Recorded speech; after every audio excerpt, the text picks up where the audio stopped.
Hey everybody, it's your old pal Tom here on the Tom Gulley Show. Let me tell you about Ringling Brothers and Barnum and Bailey Circus. I will tell you about its over 150-year history. I'll tell you about it being by far the world's most famous touring attraction. I'll tell you about the absolutely world famous stars of Ringling Brothers and Barnum and Bailey Circus throughout the years. I will tell you about one of the most bizarre tragedies that befell one of its most inexplicably beloved characters. It's going to be a big thing. We'll get in the center ring under the big top, and I'll tell you just how you can be worthy of circus. That's an actual phrase. I'll tell you how the phrase and how the, bizarre usage of the word circus got started, too. Provided, of course, you're worthy of circus. This is, of course, our cold open. We do this so that people can file into our live interactive YouTube chat room. People can have their say. But if you're listening on audio podcast on one of the 30 platforms that we're on, or if you're watching us on demand on YouTube, you don't have to worry. You don't have to sit through the two amazing songs written especially for this show by our musical director, Leon Kennedy, that I will play as kind of elevator music so people can file into the room for when the actual show starts at the top of the hour. Although I recommend that you do. One of them's a very, very beloved song. All of them, of course, involve my name in the show and are not just emblematic, but indicative of the high quality of entertainment that we provide you 6 to 7 days a week, free of charge, a bargain at any price, bringing you entertainment you could never hope to generate on your own for yourself. And we'll get to all of that. It's only 6 minutes and 45 seconds worth of music this time, which is toe-tapping stuff, let me tell you. You're going to love it. You really are. I could see our chat room is already filling with some of our most erudite and observant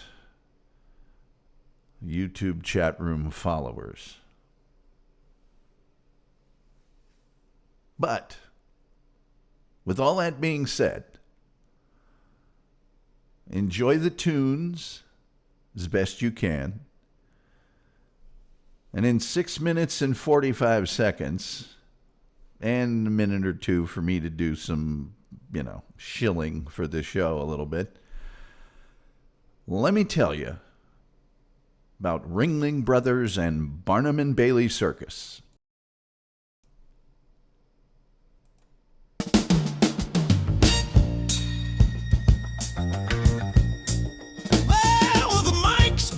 The clock's past 10, Tom Gulley's here, let the podcast begin. Bigfoot, he's got a map, red string all around. It's not real, says she can't be found. It's a show about spiders, he says, going live. 8 legs, 8 eyes, he got another surprise. Did you see their webs? All the shapes, don't you know? Slater's here for the ride, for the spiders to show. He checks his notes, he knows the audience there. Says he's putting on a show that he just doesn't care. One man, late night, telling tales of things you didn't know and things that never fail. Tom Gulley's Roundup, it's a wild, wild show. Yeah, the whole punch gravy and the Smother Brothers show. He'll pause, break, say what's it to you before the drink sip and the musical cues. Someone calls in, the line crackles low. Tom, do you think you can do an episode about Jesse James? We've been planning this from the start. This one's about spiders, the real shows for the yard. Yeah! Now spiders again, he's got a pick for the show. This one's a camel spider, just watch him go. He doesn't spin webs, he's a fraud, don't you know? But the Black Widow, man, now she's not so slow. Rumble trench coat on speaker, his voice like coffee and gin. Tom, you missed last night's Columbo, man, it's a sin. Columbo caught a spider inside a net. It had a glass eye, so we kept it as a pet. Tom leans in, whispers whispers, I think he's right. That spider's not just a pet, it's the truth in the night. The coffee's cold, the comments pile high. Is the wolf about to call? Yeah, there's no reason why. Tom Gulley's roundup, it's a wild, wild show. Yeah, the whole punch gravy and the Smother Brothers show. He'll pause, break, say what's it to you before the drink sip and the musical cue. Someone calls in, the line crackles low. Tom, do you think you can do an episode about Jesse James? Tom, stop, you've been planning this from the start. This one's about spiders, the real shows for the art. Yeah! Now the clock hits the hour, the show's almost done. Tom's got one last thought, says this should be fun. What if we did a show about lava lamps too? Robert Redford, Bob Ross, just to name a few. Christian Slater groans. Tom, you're losing it. Tom grins. Losing it, I'm just getting lit. On the things out there, hiding in plain sight, like cigar smoke and cobwebs furling through the night. Tom Gulley's roundup, it's a wild, wild show. Yeah, the whole punch gravy and the Smother Brothers show. He'll pause, break, say what's it to you before the drink sip and the musical cues. Someone calls in, the line crackles low. Tom, do you think you can do an episode about Jesse James? Tom, stop. You've been planning this from the start. This one's about spiders, the real shows for the art. Yeah!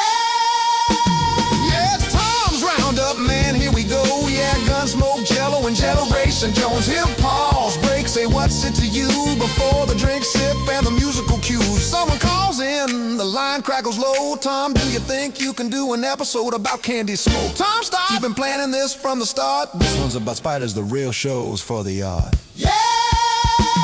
Yeah, it's Tom's roundup, man, here we go. Yeah, Gunsmoke, Jello, and Generation Jones. He'll pause, break, say what's it to you before the drink sip and the musical cues. Someone calls in, the line crackles low. Tom, do you think you can do an episode about candy smoke? Tom, stop, you've been planning this from the start. This one's about spiders, the real shows for the art. Yeah!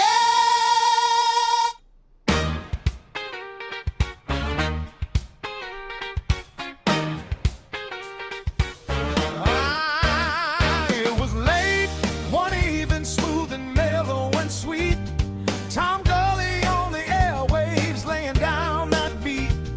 He heard a little rustle, tapping soft and discreet. Turned around and saw some spiders dancing on their feet. All their legs were shiny gold and the rhythm pure heat. He thought, hold on baby, these little fellas groove kinda crazy, and the whole room lit like a disco dream.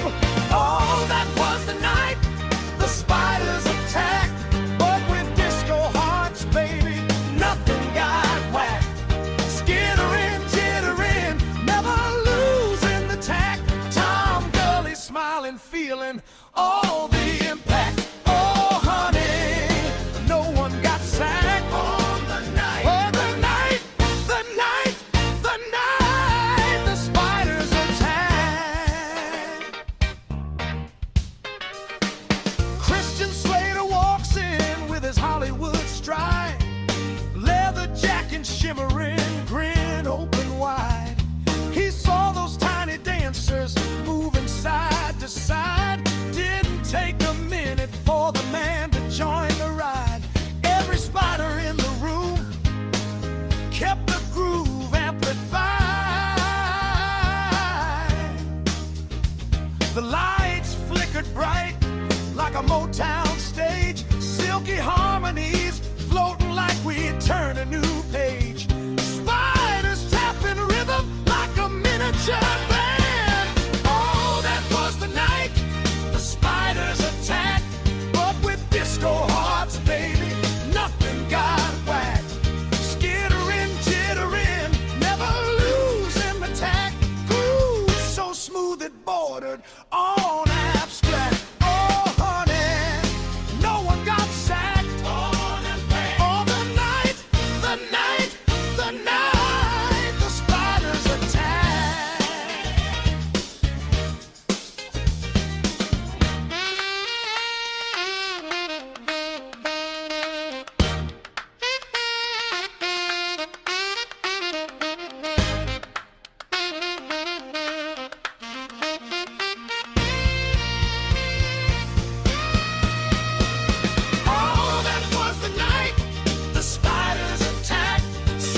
heartbeat, sink and stack. Oh, honey, the whole world clapped. For the night, the spiders attack.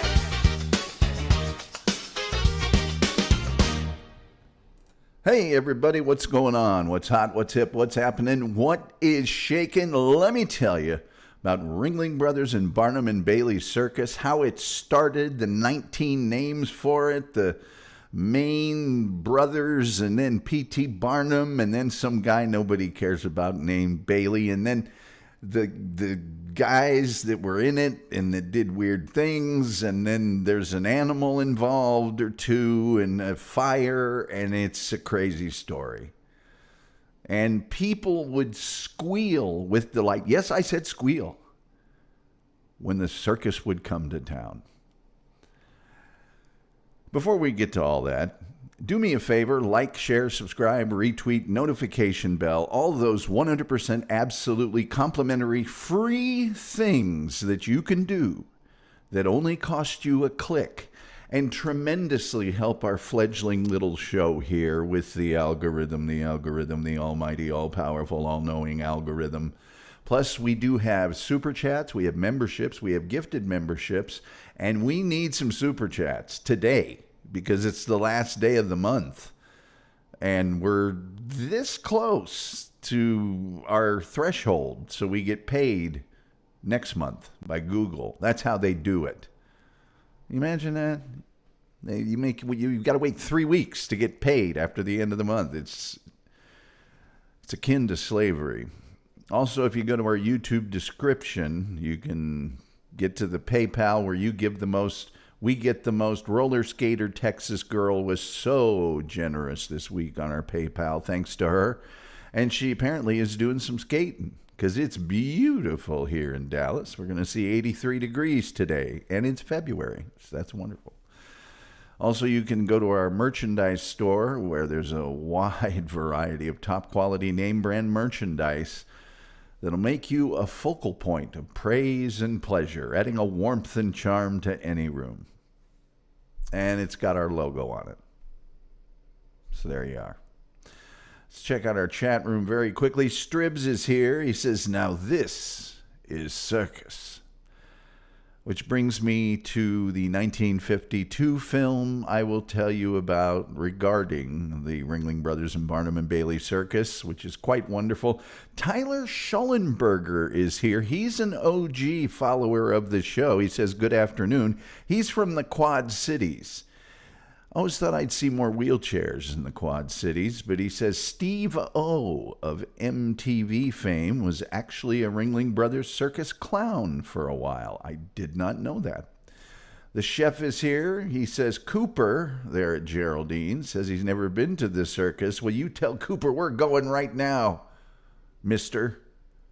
Yeah, we're going right now to the Ringling Brothers and Barnum and Bailey Circus. I'm going to tell you all about it. Ringling Brothers and Barnum and Bailey Circus, also known as, and there's a lot of also known as. It's also known as Ringling Brothers Circus. It's known as Ringling Brothers. It's known as Barnum and Bailey Circus. It's known as Barnum and Bailey, or simply Ringling. There you go. An American traveling circus company billed as the greatest show on earth. Even though I think we can all mutually agree this is the greatest show on earth. Oh, CIA is here. He says, good afternoon, Tom. And you just have to trust YouTube's process. Yeah, well, we'll see how that works at Stamford Bridge. Unless we're at home, I can't remember. The Ringling Brothers and Barnum and Bailey Circus and its predecessors have run shows since 1871. That's 155 years ago. There was a hiatus from 2017 to 2013. I mean, a lot of people lost their minds in 2017 when they closed the circus, but they opened it up again. And I think since they've opened it up again, it's not nearly as good, but we'll get to that.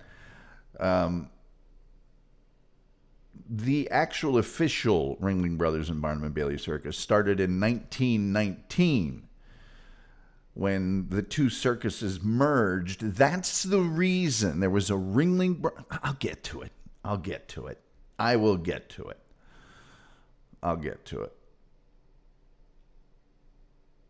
Yes. Now, so this circus used to travel around everywhere. They had trains filled with circus equipment, animals, all that stuff. And they would just appear in your town, and they would find a plot of land or a fairgrounds or something, and they would set up the entire circus there. In 1957, they quit doing that. They didn't have the portable thing anymore. And they would find permanent venues, sports stadiums, arenas, things of that nature. That's what they did. So, there you go. Now, how did the whole thing begin? I hear you cry out. Well, this guy named Hatchaliah Bailey apparently appears to, it's sketchy, he appears to have established one of the earliest circuses in the United States when he purchased an African elephant named Old Bet around 1806, 13 years after John Bill Ricketts brought the first circus to the United States from Great Britain. But it wasn't an American circus. It was creepy and weird. But a fella by the name, and you know this name, P.T. Barnum, the legendary P.T. Barnum, as a boy worked as a ticket seller for Hatchaliah Bailey's show and had run Barnum's American Museum from New York City since 1841. And Barnum's American Museum was not really all that much of a museum. Okay, now I could do a whole show on P.T. Barnum. He was a shameless publicity artist. And he's the one that said, no one ever went broke underestimating the intelligence of the American public. Some people think he's the one that came up with the phrase, never give a sucker an even break. But Barnum's American Museum was filled with oddities, like shrunken heads and bizarre stuff like that. This was not a museum with fine Egyptian artifacts in it and things like that. So, at any rate, Barnum bought a circus, and in addition to building up the exhibits that they already had, he brought in animals to make it more like a zoo, because not everywhere had a zoo. And he also added a freak show. And when I say freaks, I mean human freaks. I mean people without arms and legs and bearded ladies and the weird stuff. Frog boy, lobster boy, insert name of animal, boy. That's what he did. And during this time, Barnum took the museum on road tours named P.T. Barnum's Grand Traveling American Museum, which was mostly freaks. A lot of freaks, midgets, things of that nature. The actual museum burned down in July of 1865, but although he tried to start it up at another location in New York, it too burned down in 1868. And Barnum said, look, I'm out of the museum business and I'm not doing that anymore. In 1871, Dan Costello and William Cameron Coop persuaded Barnum to come out of retirement to lend his name and his promotional know-how and his moolah, his money, his greenbacks, his dead president's financing to back a circus that they already had in Wisconsin. And then they called that P.T. Barnum's Great Traveling Museum, Menagerie, Caravan, and Hippodrome. Yes, I said Hippodrome. It was a different time. The very mention of the word Hippodrome made people squeal with delight. And yes, I said squeal. As described by Barnum, these two guys, Costello and Coop, had a show that was truly immense and combined all the elements of museum, menagerie, variety performance, concert hall, and circus. And they considered it to potentially be the greatest show on earth, and that's how that name got started. So while all of this was going on, all right, because people liked circuses back then. I mean, when you were a yokel, you got to remember, at this time, the vast majority of the United States lived out in the sticks. The cities had a lot of people in them, but they were vastly outnumbered by people out in the middle of nowhere. Well, while all this was going on, independently, a guy by the name of James Anthony Bailey had teamed up with somebody named James Cooper to create the Cooper and Bailey Circus in the 1860s. Now, the Cooper and Bailey Circus became the chief competitor to P.T. Barnum's Circus Menagerie, Hippodrome, dry cleaning, all the other things that it was. As Bailey's Circus was outperforming P.T. Barnum's, P.T. Barnum said, hey, you know what? If you can't beat him, buy him. And he sought to merge the two circuses together, and the two groups actually agreed to combine their shows on March 28, 1881. And because P.T. Barnum, he loved him a long-ass name for his circuses. He originally named it P.T. Barnum's Greatest Show on Earth and the Great London Circus, Sanger's Royal British Menagerie, and the Grand International Allied Shows United, which doesn't actually trip off the tongue, so eventually they shortened it to Barnum and Bailey Circus. And very, very, very, very, very, very, very importantly, James Bailey was instrumental in acquiring a box office attraction, a draw to the crowds like no other. Like wrap up Katy Perry and Taylor Swift along with Aerosmith and the Stones into one thing.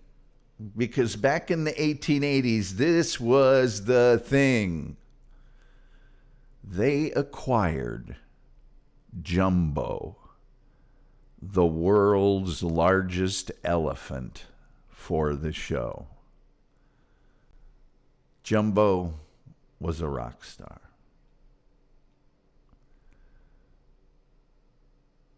I'm not gonna there's something about Jumbo that I'm gonna tell you later. So if you're thinking this show is boring, you can think that. I'm not going to stop you from thinking that. And it may well be.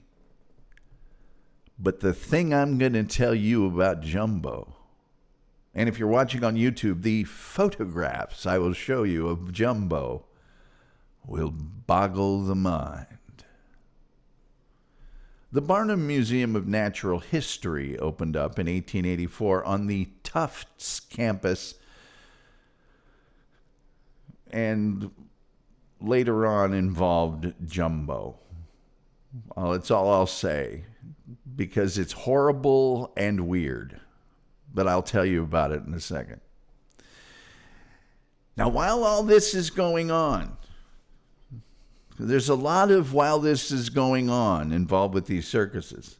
Separately, independently, in 1884, 5 of the 7 Ringling Brothers, who were rock stars in their own right, they were called the Circus Kings, the Ringling Brothers. They had started a very small circus in Baraboo, Wisconsin. Now, why Wisconsin had all these circuses, I have no idea. Maybe circus people like cheese, because cheese is circus. Anyway, this was about the same time that Barnum and Bailey were at the peak of their popularity.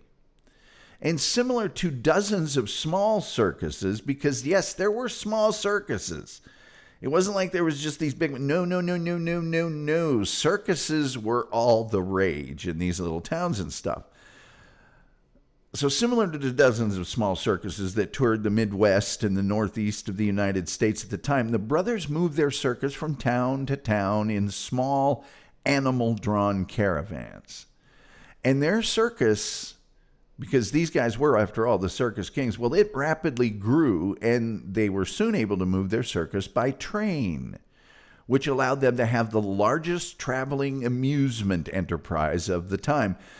Bailey's European tour gave the Ringling Brothers, because the Bailey's circus went to Europe, and when they did, the Ringling Brothers saw their opportunity to move their show from the Midwest to the Eastern Seaboard.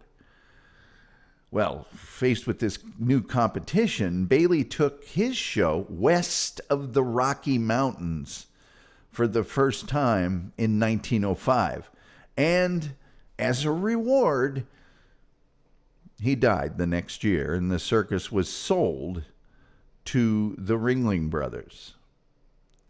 So the Ringling Brothers purchased Barnum and Bailey's Greatest Show on Earth in 1907 and ran the circuses separately. They say, hey, we got a good thing going here, until 1919. And by that time, look at this, the Ringling Brothers, they had their own posters and stuff. Look at that. Daring Madame Costello's amazing exploits on the equine marvel Jupiter.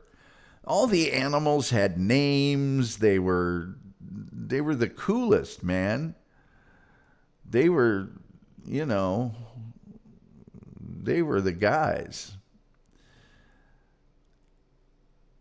But in 1919, two of the Ringling Brothers, and by the way, the Ringling Brothers were stars in their own right. I'll show you that in just a second. Charles Edward Ringling and Jonathan Nicholas Ringling, because as we mentioned frequently on the show, people that were famous and rich back in the old days always had three names. And you have to contrast that with now, where if you have three names, you're either a criminal or an assassin. John Wilkes Booth, Lee Harvey Oswald, James Earl Ray. Do I need to go any further? Anyway, these two were the only two of the remaining five who founded the circus, and they decided it was too difficult to run the two circuses independent of each other because of labor shortages and how many women without a face and the man who puts pins in his eyes. How many of those are there? There's not that many. Complications of rail travel brought about by the American involvement in World War I. And so on March 29th, 1919, Ringling Brothers and Barnum Bailey Circus debuted in New York City. Okay? Now, I might point out, if you're watching on YouTube, these guys sometimes would just advertise Ringling Brothers, Barnum Bailey Circus, Greatest Show on Earth, and then the circus kings of all time, and it's the five Ringling Brothers and James Bailey and P.T. Barnum's pictures. Well, illustrations, but you know what I'm saying. You know what I'm saying. The posters at the time declared the Ringling Brothers' World's Greatest Shows and the Barnum and Bailey's Greatest Show on Earth are now combined into one record-breaking giant of all exhibitions. Charles Ringling, well, he died in 1926, but the circus flourished during the Roaring '20s. So John Ringling, who's now the last Ringling, right? He had the circus move its headquarters to Sarasota, Florida. Now, why did they do that? They did that because in the wintertime, the circus would have to do one or two things. They would either have to travel in the warmer parts of the United States, which pretty much meant Florida and stuff, because out in the old West and stuff, there were hardly any people out there, so they're big circus. They need a big crowd. So they had what they called winter camps for the circus. In 1929, the American Circus Corporation signed a contract to perform in New York City. And so John Ringling, he bought the American circus, who owned 5 circuses, for $1.7 million. 1929, okay, just before the Depression. And that just shows you how popular circuses were back then, because that's equal to $31 million in today's money. That's a lot of scratch, but that's why people love circus. You must love a circus. Now, let me start to tell you about some of these attractions that they had, because they're amazing. Chris is here. He says, Tom time. Good to see you, Chris. Team Brittany, I heard there were some clowns over here. Well, there's one big one. By the way, Team Brittany, I did a show Thursday night on the disappearance of Tiffany Daniels that may interest you. And then again, it may not. Anyway, in 1938, the circus made a lucrative offer to a guy. And I can't, it's like a lot of things. I can't begin to tell you how popular this guy was. So now this happened in 1938, right? When I was a young lad, in like when I was 10 years old, this guy was still popular and known, and they had books and comic books and things about him. His name was Frank Buck. And Frank Buck was a well-known adventurer and animal collector. And they wanted him to tour as a star attraction. And they wanted him to enter the show riding on top of an elephant. Now, why would they do this? Because, see, I could and might do a show on just Frank Buck. He was known as Frank Bring 'em Back Alive Buck. And he had like a radio show about him and the aforementioned comic books and little books and toys and everything else. So what this dude would do was he would go to Africa or far-flung places in the world where he wanted a certain animal, an orangutan or a giant ape or whatever it happened to be. And he was known for getting in physical skirmishes with animals, but he would always, quote unquote, bring them back alive. Okay. So they want, well, here's an example from one of the comic books. Frank Buck punching an orangutan. An ape takes the count. And he was known as Frank Bring 'em Back Alive Buck. He was a big, big star. I mean, getting this guy was gigantic. He was a movie star. He was in movies and stuff. Well, Frank Buck refused to join the American Federation of Actors, stating that he was a scientist, not an actor. Look, dude, scientists do not regularly punch orangutans in the face, but that's neither here nor there. Though there was a threat of a strike if he didn't join the union, he maintained that he would not compromise his principles, saying, don't get me wrong, I'm with the working man. I worked like a dog once myself, and my heart is with the fellow who works. But I don't want some union delegate telling me when to get on and off an elephant. Well, eventually, the union gave Frank Buck a special dispensation to introduce Gargantua the gorilla. This gorilla was also famous, by the way, without registering as an actor.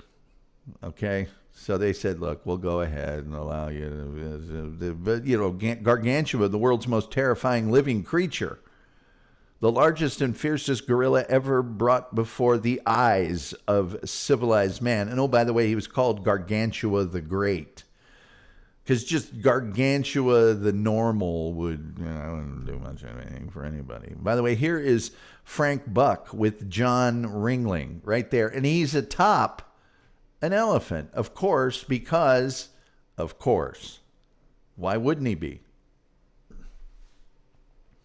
Well, the circus suffered during the 1930s, during the Great Depression, but they did manage to stay in business. And after John Ringling there on the right died, I know you're hoping he was stepped on by an elephant. He wasn't. He just died.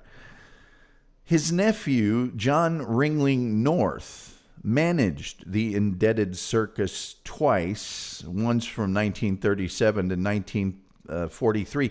And the circus was so popular, at least in the public eye. And people during the Depression needed something to, keep them going, right? It needed a little boost, like a big gorilla or Frank Buck or whatever. Special dispensation was given to the circus by Franklin Delano Roosevelt to use the rails to operate in 1942 in spite of travel restrictions imposed as a result of World War II.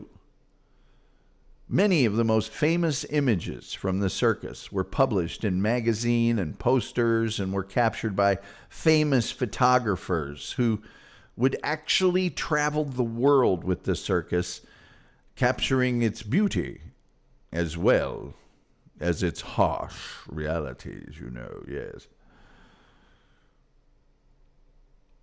Now, the circus wasn't without mishaps, because that's circus. And you might not be ready for circus. By the way, this is Robert Edward Ringling, who took over the circus, and apparently, if this picture, sorry, audio podcast listeners, if this picture is any indication, stuffed himself full of cotton candy, like nonstop. Like literally nonstop ate cotton candy. Hey, do me a favor real quick, if you would. If you could like, share, subscribe, retweet. Those retweets, shout out to all the people that retweet us and that share us, and that helps so much. And it don't cost you nothing, right? I mean, come on. If I was Frank Buck, you'd do it. Anyway, and I should do a show on this next thing. That should be a hint to you just how horrifying it's going to be. On July 6th, just 2 days after 4th of July. And that's the time people would love to go to the circus and stock up on peanuts and popcorn and Cracker Jacks and the aforementioned cotton candy that the Ringling guy there was stuffing in his face. Circus peanuts, the whole thing. Anyway, July 6, 1944, in Hartford, Connecticut. During an afternoon performance attended by about 8,000 people, the big top tent caught fire. About 167 people were no longer with us after this event, and hundreds were injured. Circus management was found to be negligent, and several Ringling executives served sentences in jail because, well, that's circus. Ringling Brothers management set aside all profits for the next 10 years to pay the claims filed against the show by the city of Hartford and the survivors of the fire. It's getting lonely now and fire. Yeah, so that's what happened there. The post-war prosperity enjoyed by the rest of the nation was not shared by the circus as crowds dwindled and costs increased. Public tastes, influenced by the movies and television, abandoned the circus, which gave its last performance under the Big Top in Pittsburgh, Pennsylvania on July 16, 1956. That's the end of the circus traveling around, or their own big tent and stuff. An article in Life magazine reported that a magical era had passed forever. In 1956, when John Ringling North and Arthur Consello moved the circus from a tent show to an indoor operation, Irvin Feld was one of the several promoters hired to work in advance to select dates and things like that. Now, Irvin Feld and his brother Israel Feld had already made a name for themselves in marketing and promoting rock shows and stuff. And in late 1967, Irvin and Israel Feld and this fella here, hold on, I'll find him for you.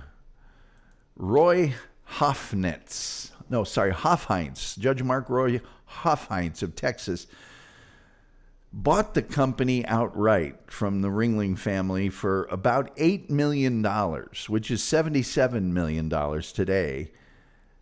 And they did it at a ceremony in the Colosseum in Rome. I don't know why, but they did. Irvin Feld immediately began making changes to improve the quality and the profitability of the show, and he got rid of the freak show because he didn't want to capitalize on other people's deformations, which I think it was a big mistake. And he wanted to become more family-oriented. And he got rid of some of the more routine acts. Unless they were spectacular, he didn't want to know about them. He didn't want to know about them. Anyway. Let's see here. Team Brittany says, I'll check out Tiffany Daniels, Panhandle of Florida, I believe. Pensacola, yes, I'll check it out. I'm way behind. Bible Basher says, hello from a fellow Hoosier, Mr. Gulley. Hey, hello to you. Hello to you.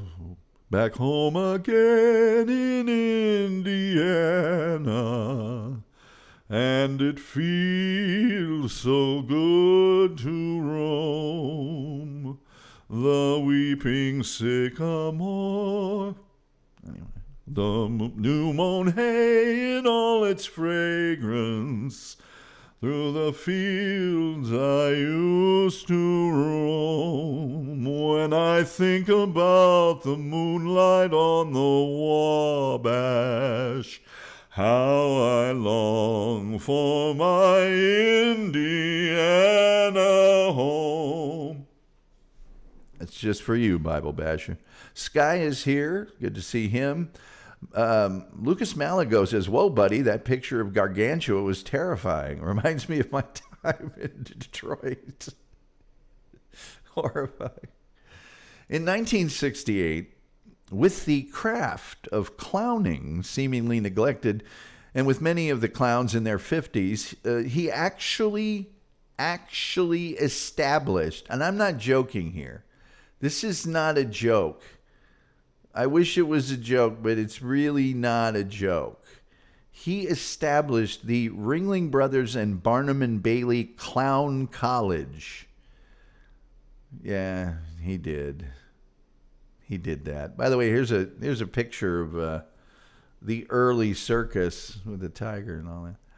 Circus Williams, a circus in Europe, was purchased for $2 million. And the reason that they did that, there's only one reason they did that. They bought the whole stinking circus. But they only did it for one reason. They wanted that circus's star attraction, animal trainer Gunter Gable Williams. Yes. And he soon split the show into two touring units, Red and Blue, which could tour the country independently. The separate tours could also offer differing slates of acts and themes, and you could go to see both of the circuses wherever possible. Also in 1968, Feld hired the King Charles Troupe, a unicycle club from the Bronx, to perform unicycle basketball for 18 years with the circus, including the most famous unicycler of all time, Ted Jorgensen. I don't make this stuff up, folks. It's, really... The company was taken public in 1969. In 1970, Feld's only son, Kenneth, joined the company and became a co-producer. The circus was actually sold to the Mattel toy company in 1971 for $40 million, which is like $317 million today. And the Feld family was hired by them to manage it. So after Walt Disney World opened in Orlando, Florida in 1971, the circus attempted to cash in on that resulting tourism boom by opening Circus World theme park right next to Orlando in Haines City. And that theme park was expected to become the winter home for the circus, as well as have the Clown College located there. Yeah, Circus World, big deal. Mattel placed the Circus Corporation up for sale in December of 1973 Despite its profit contributions, and that's because Mattel was tanking. They had a $29 million loss in 1972. And so the park's opening was delayed. Venture Out in America, a Gulf Oil recreational subsidiary, bought the combined shows in January of 1974. And the opening of Circus World was pushed back to when it opened, February 21st, 1974. So there you go. They expanded to 3 circuses in May of 1980. And then the Felds bought the circus back in 1982, but they didn't buy Circus World. They said, not so much with the Circus World. Irvin Feld died in 1984, and since then, the company has been run by Kenneth Feld. In 1990, the Seminole Gulf Railway, who took over the rail line serving the Venice, Florida facility in 1987, could no longer support the show's train cars. So the whole circus moved to the Florida State Fairgrounds in Tampa. In 1993, the Clown College was moved to Baraboo, Wisconsin, where it all started. Yes. Oh, by the way, in 1995, they started the Center for Elephant Conservation, which is kind of hilarious since they used to beat the tar out of the elephants. But, you know. Claire George testified in court. He worked as a consultant in the early 90s for Kenneth Feld and the Ringling Brothers and Barnum Bailey Circus. And he was involved in the surveillance of Janice Potker. Why is that important? Because that was a journalist who was writing about the Feld family and of various animal rights violations of the circus. Yes. Yeah. That's about when the Clown College moved to the Sarasota Opera House in Sarasota until 1998 when they said, look, we're done training these clowns. We're done. Yeah. We're finished. Nicole Feld became the first female producer of the Ringling Circus in 2004, and in 2009, she and her sister Alana co-produced the circus. In 2001, a group led by the Humane Society sued the circus over the mistreatment of elephants. The suit and the countersuit ended in 2014, with the circus somehow winning a total of $25 million in settlements. But in March of 2015, the circus announced that all elephants would be retired in 2018 to the Center for Elephant Conservation, but they accelerated that and did it much sooner. 8 months after it retired the elephants, it was announced in January of 2017 the circus would do 30 more performances and then lay off more than 462 employees between March and May of 2017, and then close. And they said it was because of steeply declining ticket sales, the loss of the elephants, because who can't resist an elephant, right? And animal cruelty concerns and stuff like that. On May 7th, 2017, that was it. The last official performance was Nassau Veterans Coliseum, Uniondale, New York, May 21st, 2017. Now, they had a relaunch in 2023. I'm not even going to go over it because I don't know what's going on with the relaunch. I really don't. It's who knows, frankly, what's going on with the relaunch. The trains were a big deal. The circus maintained two, I tells you, two. There's some Barnum Bailey stock for you, by the way. They had a headquarters in Bridgeport, Connecticut for a while. It was just a place with a bunch of buildings and animal droppings. But the trains were a big deal. They had 2 circus trains based, red unit, blue unit. Each train was a mile long. 60 cars, 36 passenger cars, 4 stock cars, and 20 freight cars. Rolling stock belonging to the circus displayed the reporting mark RBBX, Ringling Brothers, whatever. Blue and Red Tours presented a full 3-ring production for 2 years each, taking off the month of December, visiting alternating cities every year. But man, that circus train, that was a train now. Train kept a-rolling all night long. Train kept a-rolling all night long. Yeah, it really did. Each train presented a different edition of the show, using a numbering scheme that dates back to the circus's beginning in 1871, the very first year of P.T. Barnum's show. The Blue Tour presented the even-numbered editions on a 2-year tour, beginning each even-numbered year, and the Red one did the odd numbers, and that's where they... In the 50s, they just used one giant train and made it travel around everywhere. January 13th, 1994, 18 cars of the circus train derailed while traveling between St. Petersburg and Orlando. Ringling estimated that 150 employees were on board at the time of the accident. A clown and an elephant trainer didn't make the trip after the accident, you know what I'm saying? The animals weren't injured, though. They were at the front of the train, so they had the best seats. Really. They've been investigated. Death of a lion who died from heat and lack of water while traveling through the Mojave Desert. 1998, the United States Department of Agriculture filed charges against Ringling Brothers for forcing a sick elephant to perform. They weren't that good to elephants. I won't bore you with the rest of the details of all of the elephant problems that they had. Just a tremendous amount of elephants. Now, look, I promised you some information about Jumbo. And it's not the greatest information, because we all love Jumbo, right? Can we all agree that we love Jumbo?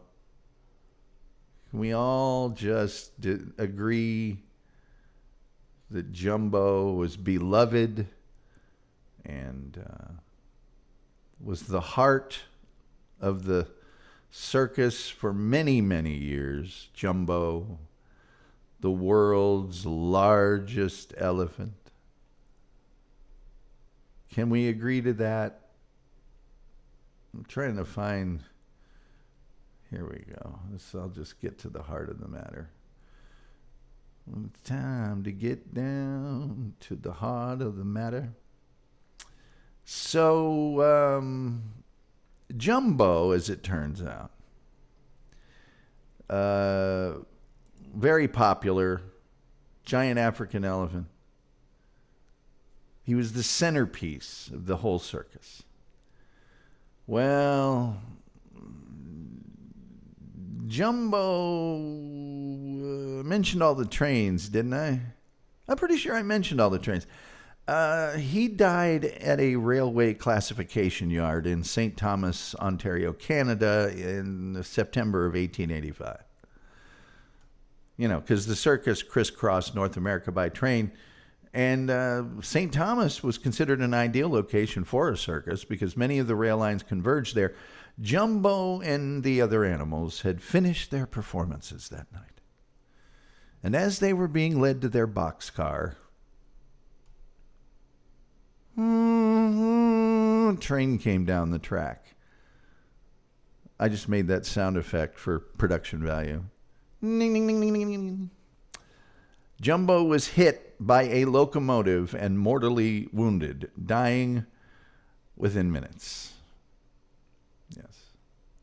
Now, P.T. Barnum, of course, being the promoter that he was, told the fictional story that Tom Thumb, a young circus elephant, was walking on the railroad tracks and Jumbo heroically was attempting to lead him to safety and got hit by a locomotive. Barnum claimed that the locomotive was going to hit and kill Tom Thumb, but Jumbo stepped in, saving the younger elephant, being hit and killed by himself in the process. And other witnesses supported Barnum's account because, after all, he was paying them According to newspapers, the freight train hit Jumbo directly, and Tom Thumb suffered a broken leg. And that, of course, is the end of the horrifying tale of Jumbo. No, it's not the end. You thought it was the end? No. You're not getting off that easy.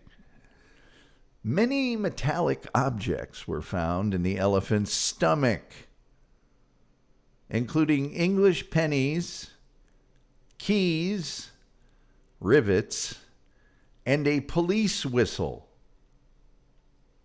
And that is the end of the horrifying tale of the beloved. No. That's not the end. You thought it was. That's not the end. That's not even close. Ever the showman, Barnum had portions of his star attraction separated to have multiple sites attracting curious spectators. Yes. After touring with Barnum Circus, the skeleton was donated to the American Museum of Natural History in New York City, where it remains to this day. But before that, they took the skeleton around with the circus. Hey, kids, look at all the clowns getting out of the clown car. And by the way, when we're done, I'm going to go show you Jumbo's skeleton. The elephant's heart, because you didn't think it could be more horrible. Yeah, it can be.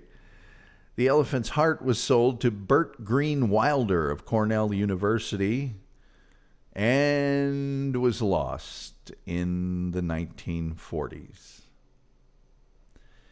And that will conclude the horrifying tale of the death of one of America's most... No,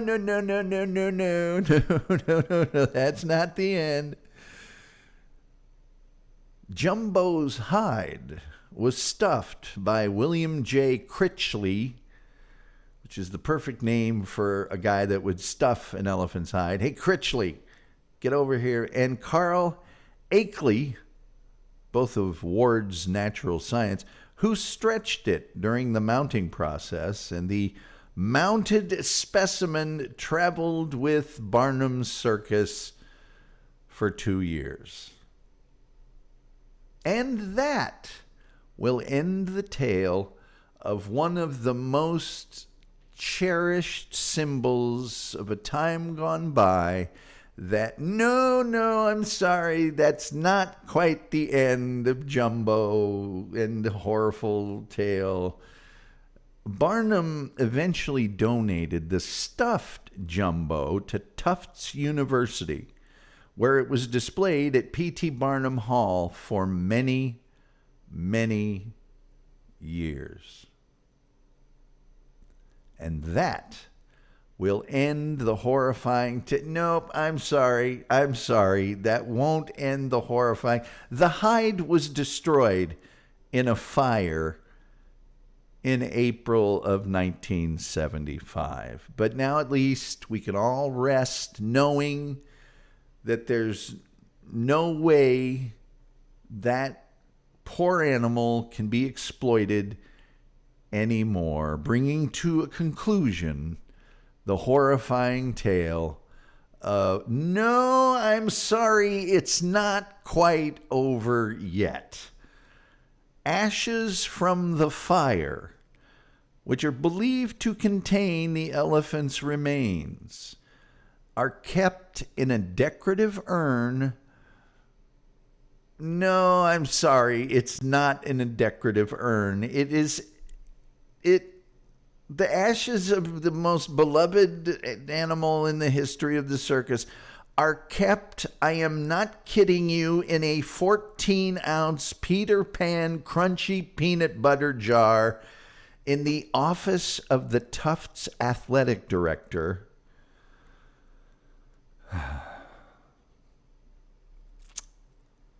Which is so disrespectful to such an beloved creature. And that will conclude... No, I'm sorry. That won't conclude it. The taxidermied tail, which was removed during earlier renovations, resides in the holdings of the Tufts Archival Research Center. Jumbo, of course, being the official Tufts University athletics mascot. And that actually truly will end the horrifying tale of all the bad things that happened to Jumbo, the unfortunate, just inexplicably, horribly treated, loyal servant to the Ringling Brothers and Barnum and Bailey Circus. There's a couple, just a few, I guess, of your chats to get to here. I've got more, by the way. There's more coming up. One of the best things about Ringling Brothers and Barnum and Bailey Circus is the thing I'm going to tell you about in just a second. So, I might also mention,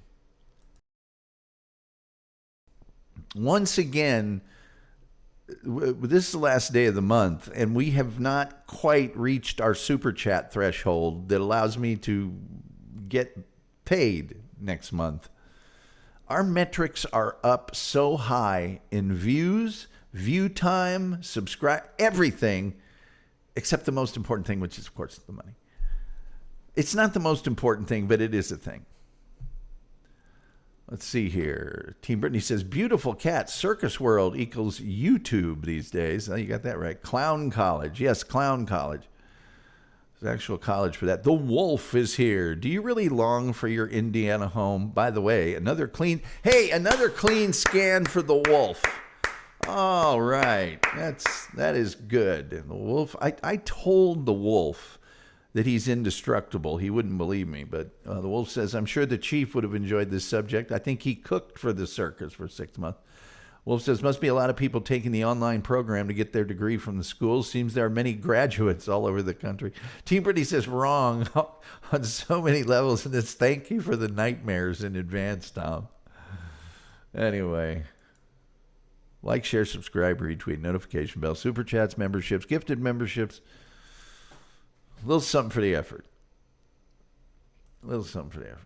Now, one of my favorite things, and it may be my favorite thing about Ringling Brothers and Barnum and Bailey Circus, and it's because I'm weird, but it is a thing, right? It is a thing. Is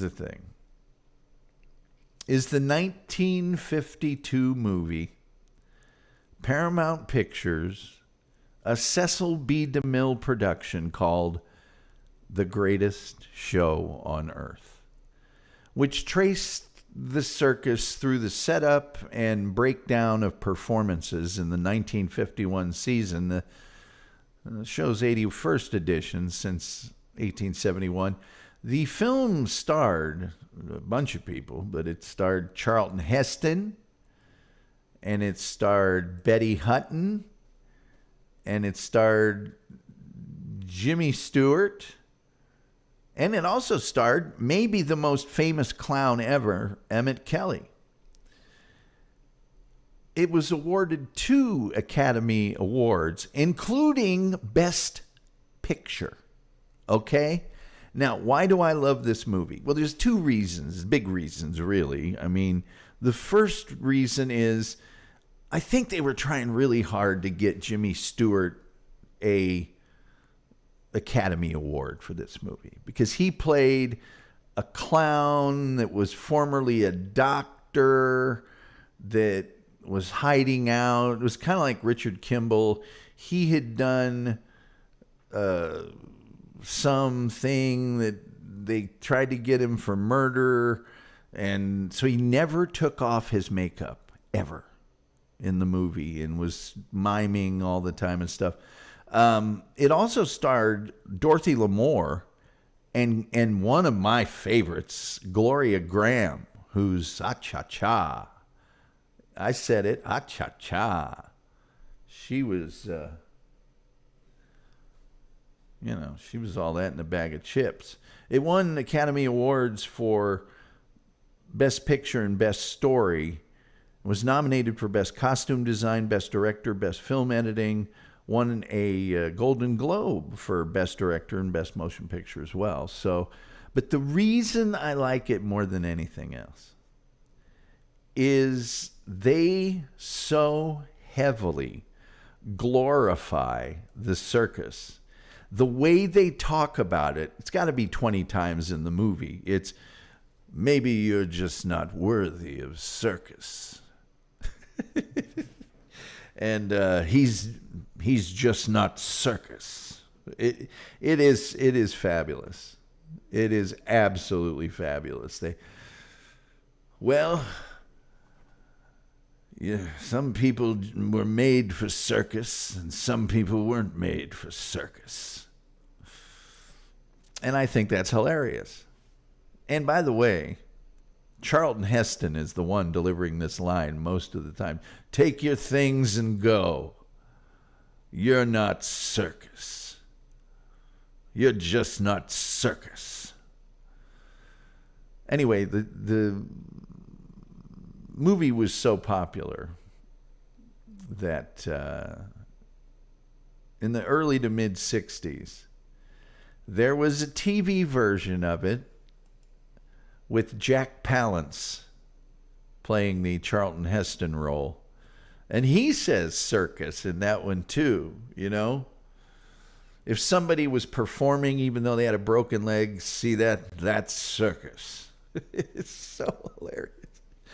I'm sorry. Anyway, that show was produced by Desilu and Desi Arnaz, Lucille Ball's production company, and ran for 30 episodes. Yeah. There was a kind of a production that they tried to do called Over the Top, which was sort of a live animal show.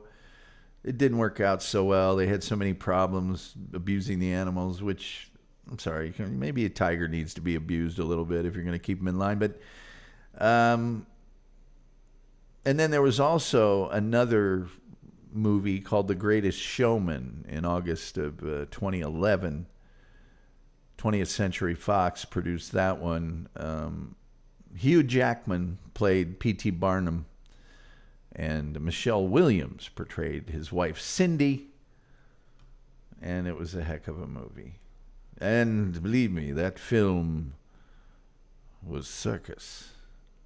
Yes, very much was circus. I just want you all to know that I consider you all to be circus. Anyway, let's see what we got here in the chat room. Please, super chats and all that stuff. We're so close to meeting the threshold. Not a goal, by the way. I'm not pandering to reach a goal. There's a threshold you got to reach, or you don't get paid until you reach that threshold, which will probably be the next month. But you want to reach that threshold, because then you know what I mean? A little something for the other. It's more of an ego thing. Let's see here. Team Brittany says, can we talk about them leading the ponies around and around and around in a circle till they're all pooped out? I would not like to be in the cleanup crew. Oh, well, I'll have you know, I knew a woman in Fort Wayne that worked at the landfill. I was best friends with her husband, and we went over to see her one day, and she was like, asked her how she was doing, and she said, we've been busy today. They just cleaned up all the animal droppings from the Coliseum. I said, where are they putting all that? Oh, back over there somewhere. Okay, yes. I don't know whether it grosses me out or I admire the fact that horses can like just be walking and take a dump. They don't stop. They just sort of, maybe they just wasn't brung up right, is all. Wolf says, how do you not see an elephant on the train tracks? Well, you know, little Tom Thumb I can understand, but Jumbo. This guy says Jesse is the greatest showman. He keeps calling himself Dr. Comedy. And I just want to point out, I invented that term. That was my invention.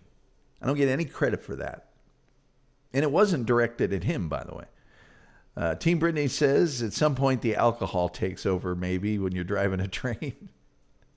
Horses ain't got no time to stop for that. Ain't nobody got time to stop for that. Nobody got time. Hey, can I tell you, tomorrow we are doing a bang-up show. Of course, it'll be the beginning of next month and will not count toward the threshold for this month. I said threshold. I mean, like $10 away or something. Tomorrow we will be doing a show on the Twilight Zone at 3 p.m. Eastern. I think that you will enjoy that. And then I have put together such a bang-up week. I can't even begin. Listen to this. I have put together, listen to this week. Monday, Tim Curry. Tuesday, the disastrous but ultimately triumphant voyage of Apollo 13. Wednesday, Sid Vicious. Thursday, 40s and 50s actress Jean Spangler, who disappeared without a trace, only a note left in a handbook found just somewhere. It's in her purse. Friday, special guest star Leon Kennedy, and we will discuss the Philips CDI entertainment system, early precursor. Saturday, week from right now, we will discuss the rural purge. That's when all the country TV shows got purged from television in 1971, even though many of them were super popular shows. We'll talk about that. And then next Sunday, Hawaii Five-0. Dun, dun, dun, dun, dun, dun, dun, dun, dun, dun, dun. The old one, not the new one, not the movie, not any of that. The Jack Lord Hawaii Five-0.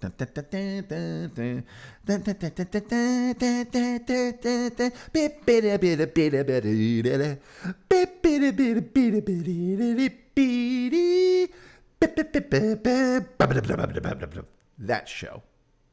So there. So, yes, Book 'em Dano. Right. Book 'em Dano. That's where that comes from. Anyway, that's all I got for you. I reckon, I says to you, I reckon we're not going to meet our threshold, even though I'm pumping out this great content. Can I just tell you something? The week before last, and the week before that, and the week before that, we were crushing it in views and stuff, crushing it. I mean, Gunsmoke got like 500, which for us is a lot. I could go to Agnes Moorehead, knocked it out of the park. Bunch of them. This past week, we've been eating our shorts. Well, I don't think we've cracked 100 on any of the shows, which is the goal. You always want to get 100 for us. It's been awful. And then the money. Come on. I got it's 100 a month. You know, it's like $5 a show. Come on. Not working out. But what are you going to do? Kid ain't got no mother. Hey, what are you going to do? The kid ain't got no mother, you know?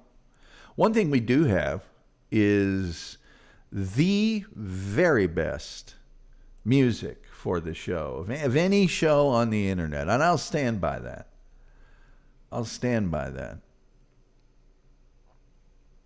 I will. Also recommend that you scoot on over to Levyverse after I end the show here. That's where I'm going to be.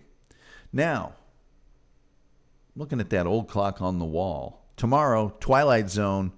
Oh, boy. Big show, Twilight Zone. The clock on the wall over there says it's time for me to Amscray. You don't have to go home, but you can't stay here. And with all that being said, and in the memory of the 14-ounce peanut butter Jiffy, whatever it was, Peter Pan, Jiffy Crunchy Peanut Butter Jar with the remains of Jumbo. And all that being said, Team Brittany, yes, all the songs except for, well, they're all about me. Only one of them doesn't mention me, but it's about me. Do you want me to play that one? I don't know if you've heard this one, Team Brittany. This, I think, is, if you're looking at songs, just the quality of songs, this is our best song. I'm going to switch because I had another song lined up, but I think this is our best song. If it's Peter Pan, even worse. Yeah. I'm going to play this. I think this song could be a hit song. I'm not joking. I think back in the day, this is such a good song. So I want to play this one on the way out. And thanks to you guys, all of you, for being here. If we don't meet the threshold, I'm going to be grumpy as hell for the next month. I said hell. I don't like to curse on this program, but that's the truth. Anyway, with all that being said, there is only one thing left to say, and that thing left to say is, till next time, we'll see you next time.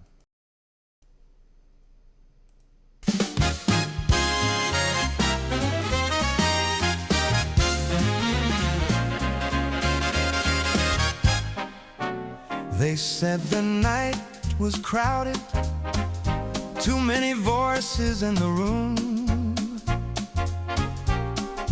Some burn bright for a moment, some fade out far too soon. I've watched the doors swing open, I felt them close just as fast. You learn to mind your footing on a floor made out of glass.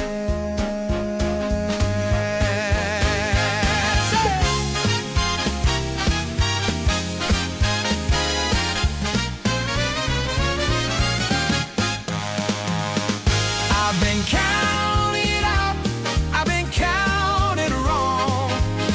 I've heard the doubts get loud and strong. When the lights go out and I play that song, I'm still on. I've had nights full of promise, I've had days that wouldn't end. Some chase the sound of thunder, some wait for trends to bend. I've seen the door swing wide open, I've seen them slam just as fast. You learn to move with some caution on a surface built to crash.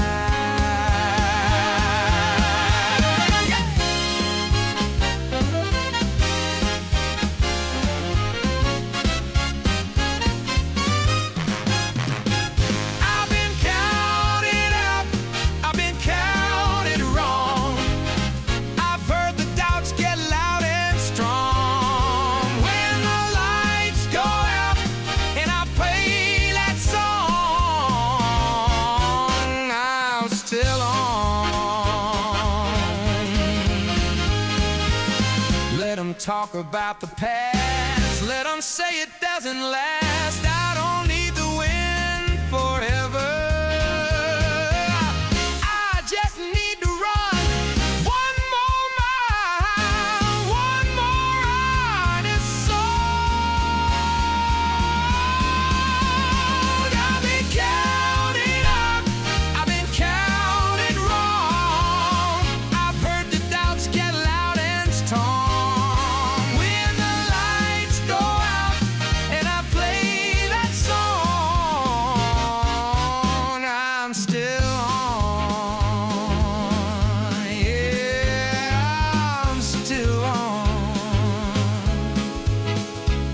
I'm not